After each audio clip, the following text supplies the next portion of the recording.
In the summer of 2025, a telescope in the mountains of Chile caught sight of something moving through our solar system that had no business being there.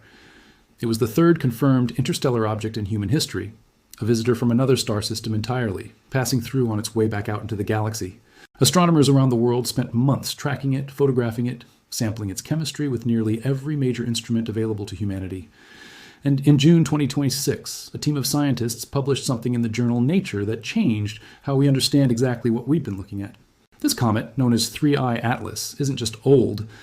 According to the published research, it appears to be somewhere between 10 and 12 billion years old, nearly 3 times the age of our entire solar system. It formed before the Sun existed, before Earth existed, before most of the stars visible in tonight's sky had even ignited. And the James Webb Space Telescope managed to prove it, not through guesswork, but by reading the exact chemical fingerprint locked inside the comet's ice. This is the real story of what Webb actually found. No invented collision, no hidden signal, no cover-up. Just the genuine, verified discovery of what might be the oldest object humanity has ever directly studied up close. To understand why this discovery is significant, you have to understand how rare an object like 3I Atlas actually is. Almost everything astronomers track in the solar system, asteroids, comets, moons, planets, is gravitationally bound to the Sun, looping around it on an orbit that never lets it leave. But every so often, astronomers catch something moving on a hyperbolic trajectory, meaning it isn't orbiting the Sun at all. It's simply passing through on a one-way trip from somewhere else in the galaxy, headed back out into interstellar space the moment it swings past. We've confirmed this has happened only 3 times in recorded history. The first was Oumuamua in 2017, a small, oddly elongated object that became one of the most argued over discoveries in modern astronomy.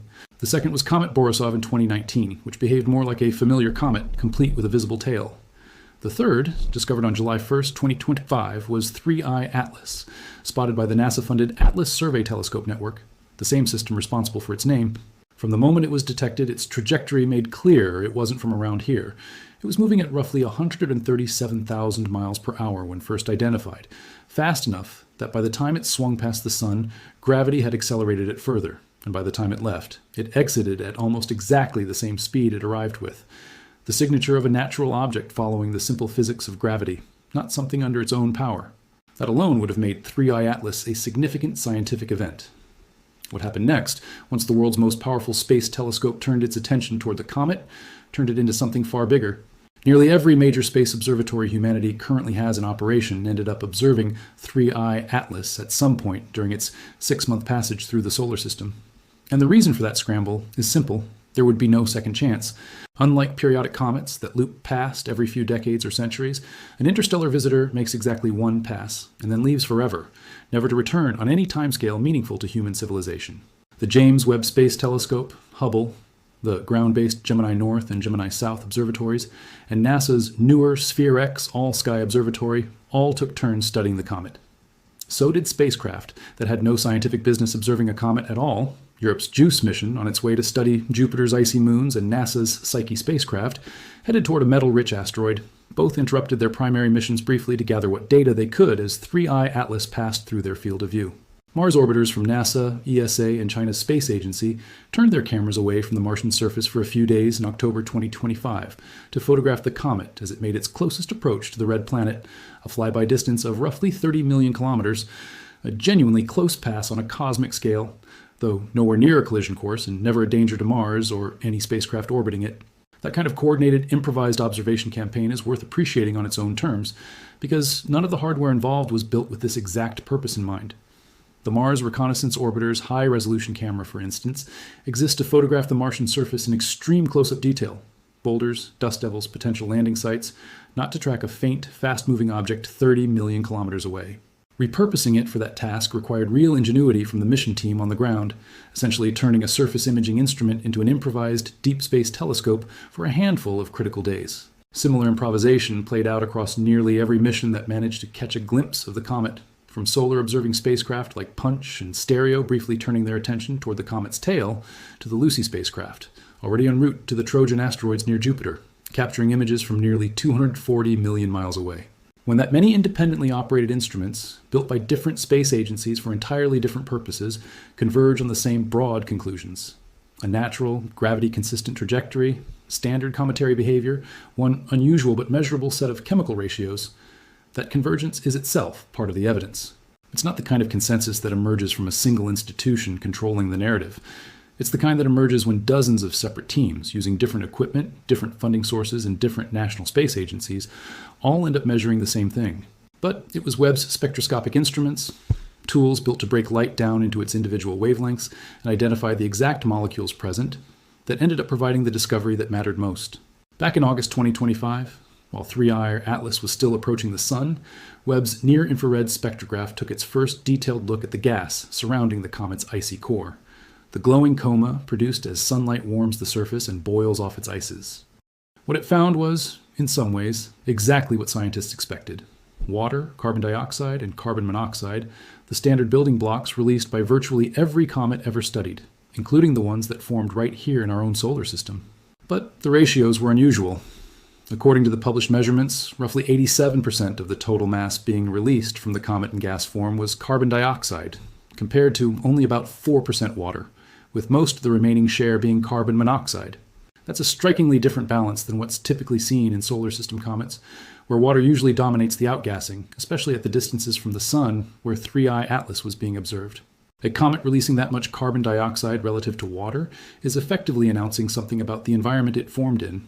Specifically, that it likely condensed in a place cold enough and rich enough in carbon dioxide ice relative to water ice that its chemical recipe simply doesn't match anything that assembled around our own Sun. That finding alone, published not long after the initial observation, was already enough to mark 3I Atlas as chemically distinct from anything in our solar system's own comet population. But it was only the beginning of what Webb would eventually reveal. Months later, after 3I Atlas had already swept around the Sun at its closest approach on October 30th, 2025, and was heading back out of the solar system, astronomers turned Webb toward the comet a second time in mid and late December 2025.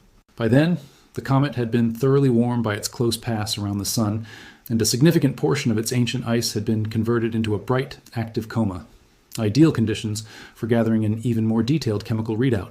This time, using Webb's mid-infrared instrument, researchers detected something new, methane, in surprisingly high quantities relative to the water being released. Across the two observation windows in December, methane production measured roughly 14% and 27% of the water production rate, respectively. Again, notably high compared to what's typically observed in solar system comets. The same observations also reconfirmed the earlier carbon dioxide finding, corroborating that 3I Atlas really was releasing an unusually high proportion of carbon dioxide relative to water, even after its trip around the Sun. According to the European Space Agency's own description of the discovery, both findings together point toward a formation environment and chemistry very different from the vast majority of comets that formed within our own solar system. In other words, this wasn't a fluke reading or a single strange measurement that might later be explained away. Two independent Webb observations, using two different instruments, months apart, both pointed toward the same conclusion. This comet's chemistry doesn't match anything native to our own solar neighborhood. Researchers also noted something else worth understanding, because it's a normal and expected part of comet behavior, not a mystery in itself. As 3I Atlas moved farther from the Sun after its December observations, its overall gas production began dropping sharply, with water showing the steepest decline of all. That's exactly what physics predicts. Water is less volatile than methane or carbon dioxide, meaning it requires more heat to vaporize. So as the comet cooled with increasing distance from the Sun, water was the first ice to effectively shut off, while the more volatile carbon dioxide and methane continued to vaporize a little longer. It's a small detail, but it's part of what makes scientists confident these measurements are behaving exactly the way real cometary physics should, rather than showing signs of anything artificial or unexplained. The most significant finding, the one that ended up in Nature in June 2026, came from a different kind of chemical signature entirely. Not the overall ratio of ices, but the specific isotopic composition of the hydrogen locked inside the comet's water. Ordinary hydrogen has a heavier cousin called deuterium, sometimes referred to as heavy hydrogen, which contains an extra neutron in its nucleus. The ratio of deuterium to ordinary hydrogen in a comet's water ice isn't random. It's set, largely permanently, by the temperature and conditions present at the exact moment and location where that ice originally formed, typically inside the cold outer regions of a young star's protoplanetary disk. Colder formation environments tend to lock in higher deuterium ratios. Warmer environments produce lower ones. Once that ice is formed, the ratio stays essentially frozen in place, undisturbed by anything that happens to the comet afterward, making it one of the most reliable chemical clocks available to astronomers studying where and when a given icy object actually formed. Using Webb's near-infrared spectrograph, researchers measured the deuterium content in 3I Atlas's water and found levels roughly 30 times higher than what's typically seen in solar system comets. That's an enormous difference.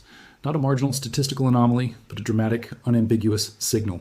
According to the research team, that level of enrichment implies 3I Atlas likely originated in an extremely cold environment. And given how such enrichment levels build up over the history of the galaxy, the researchers were able to work backward from the chemistry to estimate the comet's age directly. Their conclusion: 3I Atlas most likely formed somewhere between 10 and 12 billion years ago. To put that measurement in perspective, it helps to understand roughly how deuterium enrichment scales with the age and history of the galaxy. Deuterium itself was mostly created in the earliest minutes after the Big Bang, and its abundance relative to ordinary hydrogen has been slowly decreasing ever since, as successive generations of stars have processed and destroyed some of the primordial deuterium through nuclear fusion.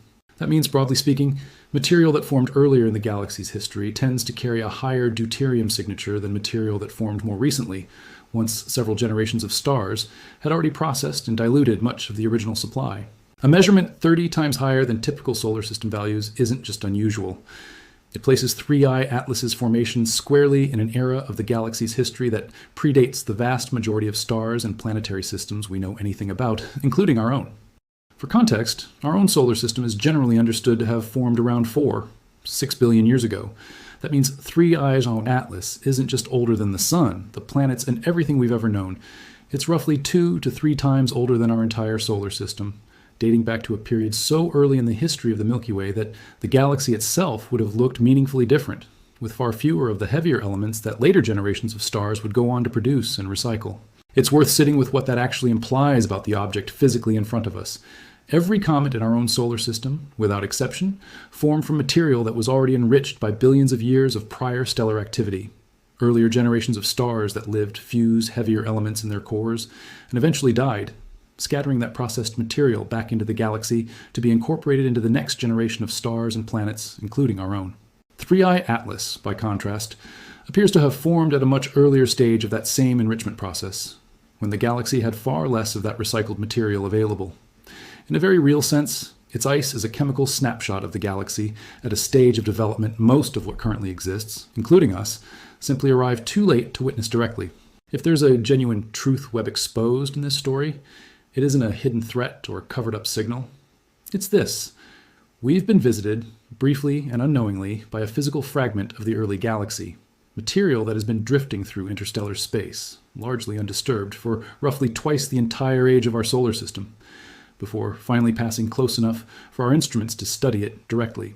That's a genuinely profound scientific event, and it didn't need any exaggeration to become one. Every previous piece of information astronomers have ever had about the very early galaxy has come from indirect methods, studying the light from ancient, distant stars, modeling how elements would have been distributed billions of years ago, inferring conditions we could never measure directly. 3I Atlas gave scientists something categorically different: an actual physical sample, chemically intact, that formed under those ancient conditions and has been carrying that chemical record with it ever since. It's worth understanding in a bit more depth exactly why scientists are confident this deuterium signature reflects the comet's true age rather than something that happened to it later, during its long journey through interstellar space. Deuterium enrichment in water ice is thought to build up primarily during the earliest, coldest stages of a planetary system's formation, when ice is condensing directly out of gas in the frigid outer reaches of a young star's surrounding disk. Once that ice has formed and become locked into a solid body like a comet's nucleus, it becomes remarkably resistant to further change. There's no known mechanism during a multi-billion-year journey through the near vacuum of interstellar space that would meaningfully alter that isotopic ratio afterward. Cosmic radiation, extreme cold, the sheer passage of time, none of it substantially rewrites deuterium levels once they've been set. That stability is precisely what makes this measurement so valuable and so trustworthy as an age indicator. If the deuterium enrichment in 3I Atlas's ice had simply built up gradually during its journey through the galaxy, the measurement would tell scientists something about how long it had been traveling, not about the conditions it originally formed under.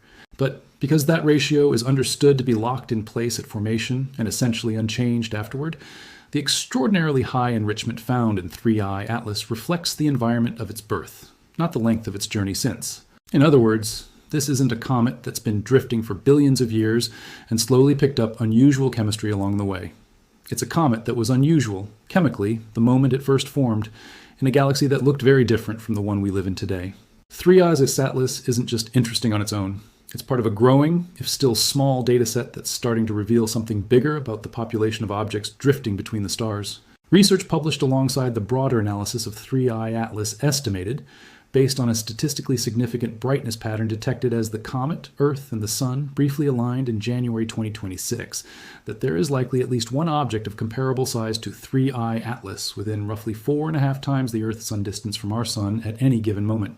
Researchers involved in that estimate have described it as a conservative lower bound, since smaller or less active interstellar objects would be significantly harder for current survey telescopes to detect at all. That implies something worth sitting with. Objects like this have very likely been passing through our solar system regularly, for as long as astronomers have been running wide-field sky surveys without anyone noticing. We simply didn't have the combination of survey coverage and analysis techniques necessary to catch them until relatively recently. Oumuamua in 2017 was, as far as we know, the first one we ever managed to identify. 3 confirmed detections in less than a decade suggests we're only now beginning to develop the observational capability to reliably catch these visitors, and that many more, quite possibly some large enough to have been detectable, have likely slipped through the inner solar system across the history of modern astronomy without anyone realizing it. Part of why this population estimate matters so much is that it reframes 3I Atlas from being a singular freak event into being a representative sample of something far more common than previously assumed. If interstellar objects of this general size are passing through the inner solar system regularly enough to satisfy that kind of statistical estimate, then the galaxy is, in effect, constantly delivering small physical samples of other star systems directly into our own cosmic backyard. We've simply lacked the tools to notice most of them until very recently. Newer and more sensitive survey telescopes currently coming online over the next several years are expected to dramatically improve our ability to catch these objects earlier in their approach, potentially giving scientists months of additional lead time to plan detailed observations, rather than the comparatively short windows available for Oumuamua, Borisov, and 3I Atlas. That upgraded capability could fundamentally change what's possible the next time one of these visitors arrives. Instead of scrambling reactively, repurposing whatever spacecraft happen to already be in useful positions, astronomers may eventually have enough advance warning to plan dedicated observation campaigns from the very first days of an object's detection, rather than weeks or months into its approach. Every additional interstellar object cataloged adds another data point to a field of study that, till 2017, didn't have any confirmed examples to work from at all. No honest account of this story should skip over the fact that not every scientist studying 3I Atlas agrees on every detail of interpretation, and one voice in particular has kept the conversation lively. Avi Loeb, an astrophysicist at Harvard with a long-standing publicly stated interest in whether unusual interstellar objects might have artificial origins, has continued to raise questions about 3I Atlas specifically, including publishing analysis on the comet's unusually large estimated nucleus size and its methane outgassing pattern, and proposing that other spacecraft already in the outer solar system, such as NASA's Juno probe at Jupiter, could be redirected for a closer look. It's important to be precise about what that represents. A real, published minority position within the broader scientific community, one that continues to be tested rigorously against the accumulating data. So far, every direct measurement, the gravity-consistent trajectory matching entry and exit speeds, standard, if chemically unusual, cometary outgassing behavior, and now a deuterium signature that fits cleanly with a natural ancient formation scenario, has continued to support the interpretation that 3I Atlas is exactly what it appears to be, an extraordinarily old, chemically distinct, but entirely natural comet. That doesn't make the ongoing debate pointless. It's a legitimate and healthy part of how science works, testing bold interpretations against real evidence rather than dismissing them outright. It just means that, so far, the balance of evidence keeps landing in the same place. By early 2026, 3I Atlas had already faded well beyond the reach of most instruments, continuing outward on its hyperbolic trajectory at nearly the same speed it arrived with. It will never return. There's no future flyby to look forward to, no decade from now when it swings back past for a second look. Once it left our solar system's immediate neighborhood in early 2026, it took with it any further opportunity for direct study, at least using any instrument currently available to humanity. What remains is the data already gathered, the spectra, the images, the isotopic measurements, which scientists will continue analyzing for years. The June 2026 Nature paper on the comet's ancient deuterium signature is unlikely to be the final word on 3I Atlas. Researchers will keep comparing its chemistry against Oumuamua and Borisov, refining models of how planetary systems very early in the galaxy's history might have differed chemically from our own, and using this one brief encounter to build a slightly clearer picture of just how varied the raw material of planet formation can be, given enough time and enough different corners of the galaxy to draw from. It would be easy to dress this up as something stranger than it is, a hidden signal, an artificial origin, some deliberate message encoded in its chemistry. But the real verified version of this story doesn't need any of that to be extraordinary. We just had direct physical contact, mediated only by sunlight and a spectrograph, with material that condensed into solid ice roughly 10 to 12 billion years ago, in a galaxy that would have looked meaningfully different from the one we see tonight, around a star system that in all likelihood no longer exists in any form we'd recognize. That's not a threat, and it's not a mystery waiting to be decoded through hidden numerology. It's something rarer and, in its own way, more moving. Proof, chemically verified and published in one of the most rigorously peer-reviewed journals in science, that a piece of the early universe drifted close enough for us to finally read its story, before continuing on its way back into the dark, never to pass this way again. There's a particular kind of humility built into this story that's worth carrying away from it. For all of human history, we've looked up at the night sky and wondered about the deep past of the galaxy, building elaborate models and running simulations to guess at conditions that existed long before Earth ever formed. 3I Atlas didn't require any of that guesswork. It simply arrived, carrying its answer with it the entire time, embedded in the isotopic ratio of its water ice, waiting for an instrument sensitive enough to read it. We happened to build that instrument, point it in the right direction at the right moment, just before this particular ancient traveler continued on its way. A few years earlier, without Webb yet in operation, the same comet would have passed through and left again with its 10-billion-year-old secret still completely unread. 3 interstellar visitors confirmed in less than a decade. Oumuamua in 2017, Borisov in 2019, 3I Atlas in 2025. Now understood to be one of the oldest objects humanity has ever directly studied. Each one arrived without warning, stayed only briefly, and left behind nothing but light, gas, and data for scientists to spend years poring over after it was already gone. And each one raises the same quiet question that no telescope, however powerful, has fully answered yet. How many more pieces of the ancient galaxy have already passed this close, completely unnoticed, before we finally built the tools capable of catching one and asking it, chemically, how old it really is? If you found this as fascinating as we did, subscribe for more real, well-sourced breakdowns of what's actually happening at the edge of our solar system. Because, based on how frequently we're now finding these things, the next ancient visitor from across the galaxy could already be on its way in, and this time, thanks to what we learned from 3I Atlas, we might finally know exactly what questions to ask it,